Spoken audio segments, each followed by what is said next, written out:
Millions of people across Southern California facing new wildfire warnings today. We have some new video showing the devastation from the Palisades fire that started 1 week ago today. Nearly 90,000 households without power as utilities shut off electricity to prevent their lines from sparking new fires. And fire crews are on high alert from San Diego to far north of Los Angeles as residents are being told to be ready to go at a moment's notice. Today, Los Angeles Mayor Karen Bass telling residents this is an ongoing emergency. We're still not out of this emergency. We know in the next 24, 48 hours, it is possible that there are fires that expand, that we have additional problems within the city.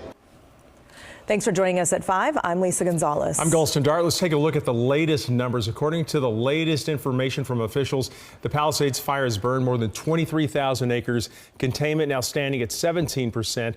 And then there's the Eaton fire, that one burning more than 14,000 acres. Containment now up to 35%. In a briefing during the last hour, CAL FIRE crews say that their main goal right now is to remain ready and prepared if any new winds carry embers into some new dry areas. The wildfires have killed at least 24 people in the greater Los Angeles area, destroying entire communities and more than 12,300 structures, and 88,000 people are still under evacuation orders. We do have live team coverage coming your way tonight. KCRA3 meteorologist Heather Waldman tracking the weather conditions and the wind threat. But first, let's go to KCRA3's Andrea Flores in Southern California, live in Altadena amongst so much devastation. Andrea. It's just so hard to wrap your head around.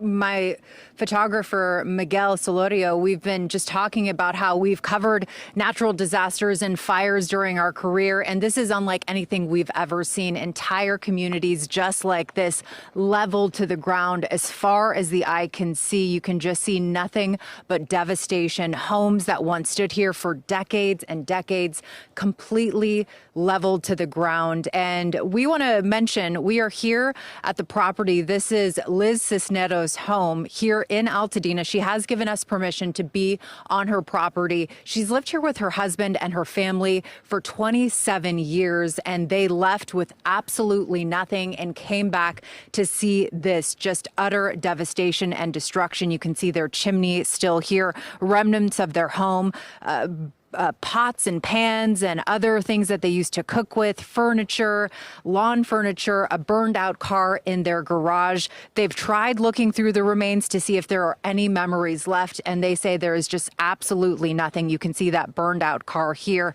And we spoke with her earlier today, and she's still trying to get back into the neighborhood to see if there's anything that they can find to get that closure. We've heard that from so many people who have lost everything here in Altadena, that they just want to come back and get the closure that they need so that they can start rebuilding their lives. So we want to listen in on what she had to say about what is next for them and their reaction to this devastating loss. Months before they start closing everything off and we saw the devastation, we have pictures and videos, and not only was it heartbreaking, it was traumatizing, big time traumatizing. To see everything, we don't even notice the streets because we always have landmarks we look for. We didn't even know where we were turning. So it's the devastation is not real huge. until you see it. Yeah. When you stand in front of your home and try to map out where your kid's bedroom is, your living room, your kitchen, your neighbors standing on their porch drinking their coffee, it's hard to map out. And until you see it, it's not real. You're still in your head, I'm gonna go home. And you can't.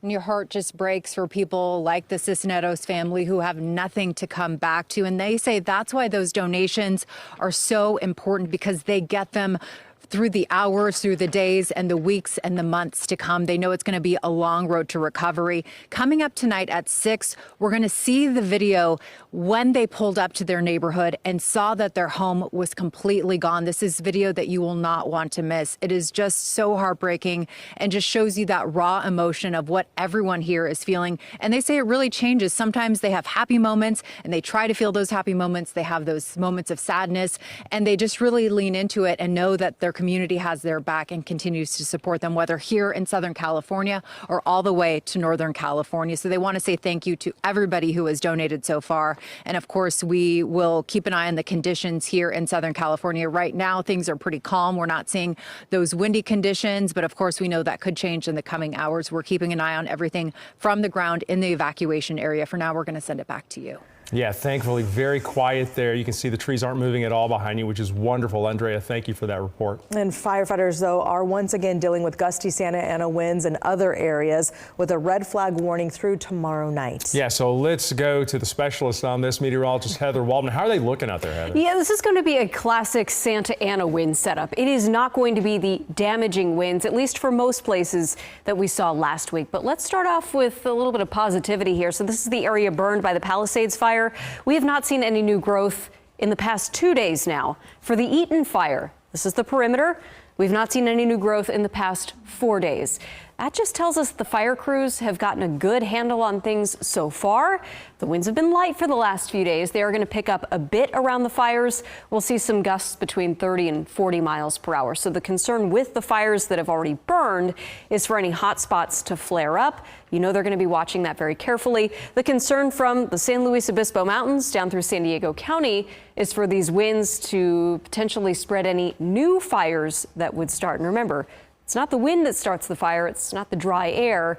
It's human activity, whether intentional or accidental. But again, watching that very low humidity, that'll last through the day on Wednesday. The areas of greatest concern, Ventura County, northern Los Angeles County to the north of both of those fires. That's where winds in the mountains could peak up to 70 miles per hour. By this time tomorrow, the winds will be backing down and things will be quiet for a bit. I'll be back with our forecast in a few minutes. All right. Investigators with multiple agencies are searching for the possible cause of these deadly fires.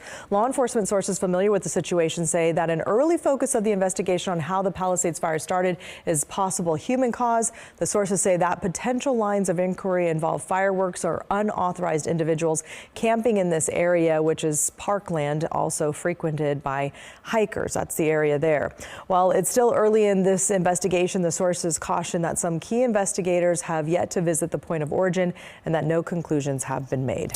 Well, the Red Cross has been on the ground since the disaster broke out, working to help families, and now dozens of volunteers from here in Northern California are joining in the effort. Let's talk to Colleen Sasso, who's from Roseville, has been volunteering with the Red Cross for 15 years. There she is. She's a registered nurse and says that one of the highlights of her career in healthcare is the work that she's done for the Red Cross. And in Southern California, Colleen is part of a team that organizes care for the families who've lost loved ones in these fires. And that care includes health services, mental health, also caseworker and spiritual care. That I will have some time to talk with families that have lost loved ones and see what we can, the services that we can provide to help them cope with that loss. It can be difficult, but it is extremely rewarding to be able to be there and let them know that there are people that are really concerned and care about the fact that this has happened to them. And you can donate to the Red Cross efforts in Southern California online at our website, kcra.com, or you can call the number that you see there on the screen. And we are once again partnering with the American Red Cross to help fire victims. Hundreds of Red Cross responders are already there offering support at shelters that have been set up for about a week now. Yeah, let's talk to Margaret Moore with the Red Cross joining us right now. She's live in Sacramento. And Margaret, just great to talk to you and just great to know you guys are there. And let's talk about the donations and how many donations have rolled in so far.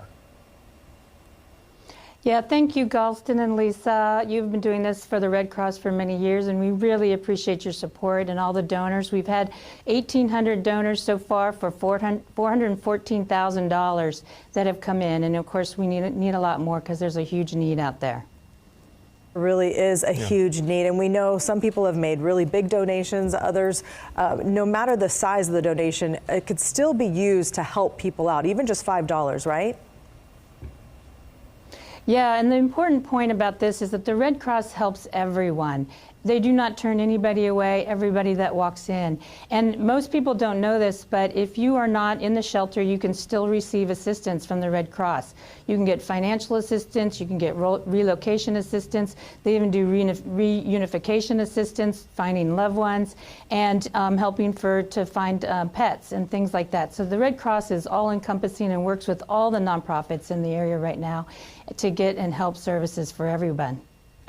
Yeah, you know, I mean, people look sometimes at the macro, at what's going on there with the fire. So many houses are gone, so many people affected. How can what I give possibly make a difference? And what would you say to somebody like that? I would say that this is a long-term recovery effort, and the American Red Cross will be there until the end. And in fact, they just got back from Helene and Milton in December 23rd and only had 17 days before this fire broke out, and they were there within 24 hours. And this is the kind of assistance immediately people get from the American Red Cross when a disaster strikes. And so every penny goes directly to these donors, and it's a trusted source. You know that when you donate, you will get the money to where it's needed most.